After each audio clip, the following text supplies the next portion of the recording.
ಇದೇನ್ ಕಾಣಿಸಾಕತೈತಿ ನೋಡ್ರಿ, ಇದು ಕಿತ್ತೂರಿನ ಚೆನ್ನಮ್ಮನ ಕೋಟೆ. ಈಗ ಕಿತ್ತೂರು ಈ ಕೋಟೆ ಪಶ್ಚಿಮ ಭಾಗಕ್ಕೈತಿ. ಮೊದಲು ಕಿತ್ತೂರನ್ನ ಗೀಜಗನಹಳ್ಳಿ ಅಂತ ಕರಿತಿದ್ರು. ಆಗ ಈ ಊರು ಕೋಟೆ ಪೂರ್ವಕ್ಕಿತ್ತು.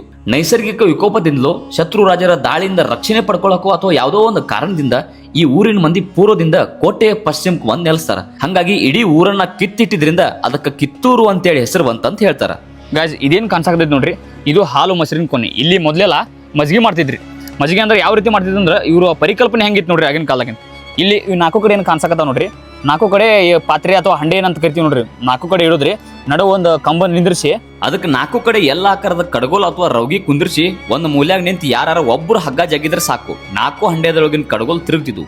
ಇದನ್ನ ನೋಡಿದ್ರೆ ಗೊತ್ತಾಕೈತಿ ನಮ್ಮ ಹಳೆ ಕಾಲದ ಮಂದಿ ಎಷ್ಟು ಶಾನ್ಯ ಇದ್ರು ಅಂತೇಳಿ. ಸಂಸ್ಥಾನದೊಳಗೆ ರಾಜಗುರುಗಳು ಏನಿದ್ರು ನೋಡ್ರಿ, ಅವ್ರೇನ್ ಮಾಡ್ತಿದ್ರು, ಬೆಳಗಿನ ಜಾವ ಬಂದು ಇಲ್ಲಿ ನಿಂತು ಧ್ರುವ ನಕ್ಷತ್ರವನ್ನ ನೋಡ್ತಿದ್ರು. ಧ್ರುವ ನಕ್ಷತ್ರವನ್ನ ನೋಡಿ ಗ್ರಹಗತಿಗಳನ್ನೆಲ್ಲ ಅಭ್ಯಾಸ ಮಾಡ್ಕೊಂಡು ರಾಜರಿಗೆ ಗೈಡ್ ಮಾಡ್ತಿದ್ರು. ಒಳ್ಳೇದು ಕೆಟ್ಟದು, ಇವತ್ತು ದಿನ ಚಲೋ ಐತು ಇಲ್ಲೋ ಅಂತೇಳಿ. ನಾಗರಿಕತೆ ನೀವು ನಮಗ್ ಕಲ್ಸದ್ರಿ.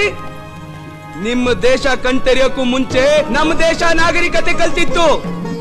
ನಿಮಗ್ ಬಟ್ಟೆ ಉಡಕ್ ಗೊತ್ತಿಲ್ದ ಕಾಲದಾಗ ಇಲ್ಲಿ ಮಸ್ಲಿನ್ ಬಟ್ಟೆ ನೇಯ್ತಿದ್ರು. ನಿಮಗ್ ಭಾಷೆ ಗೊತ್ತಿಲ್ದ ಕಾಲದಾಗ ಇಲ್ಲಿ ಗ್ರಂಥಶಾಸ್ತ್ರ ಹುಟ್ಟೈತ್ರಿ. ಗ್ರಂಥಶಾಸ್ತ್ರ, ರಾಮಾಯಣ ಮಹಾಭಾರತ ಅನ್ನೋ ಕಾವ್ಯಗಳು ಹುಟ್ಟಿರೋ ಪುಣ್ಯ ಭೂಮಿ ಇದು. ಸಮಸ್ತ ವೇದ ಶಾಸ್ತ್ರಗಳು ಹುಟ್ಟಿರೋ ಈ ವೇದ ಭೂಮಿಗ ನೀವು ನಾಗರಿಕತೆ ಕಲ್ಸದ್ರಿ.